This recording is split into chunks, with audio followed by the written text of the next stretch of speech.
the incidents that happened when Deborah Yakubu was killed in Sokoto State, Usman Danfolo. Yes, stoned to death. Who was arrested? How many people were prosecuted? Some northern leaders who put out a tweet had to delete it for fear of backlash. There is a problem with that kind of society.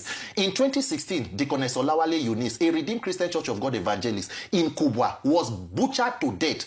Who was arrested? Who was prosecuted? The vice president in that administration was a redeemed pastor.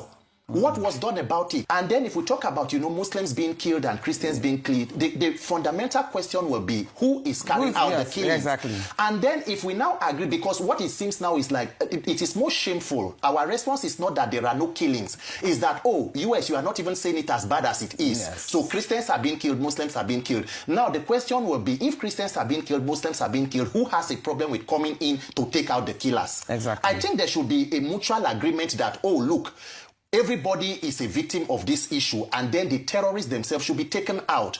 Who are the sponsors of terrorism? Who are the beneficiaries of terrorism? That's a big question. Because there is a track record. President Buhari, under President Jonathan, terrorists were almost confined to the forest. We had the infamous Sambisa forest. Today, under the APC government, terrorists are holding stakeholder meetings with security officials and government. So we have a situation where we have security and insecurity officials holding meetings, brandishing and giving arms, advice. and giving advice on how it should be run. President Buhari took out $1 billion from excess crude account and invested in insecurity. Somehow it exploded. When it was under Jonathan, where the President Tinubu now called on the competence of President Jonathan and asked him to resign, insecurity was almost localized within the northeastern region. Under the APC, the military is in active service across 36 states and the FCT. So right now, as it is, the question will be, what exactly is being done? And then you come as a president under this kind of administration, you outsource issues of defense to the National Security Advisor, and guess what? The president is chairing the Ministry of Petroleum. In a country where the last time President Tinubu traveled on a vacation, more than 100 persons were killed in a space of 2 days.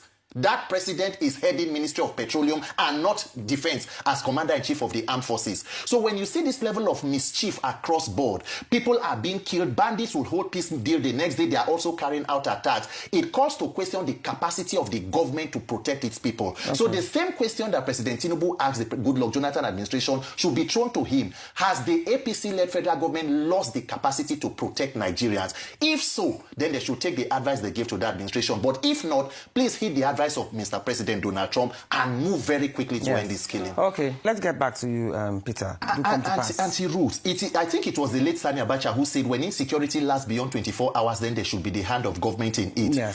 The former Nigerian Minister for Defense, our first Minister for Defense, T.Y. Danjuma, stood on a platform in Taraba and made a bold statement. He said the military, they are not neutral. They collude with the terrorists.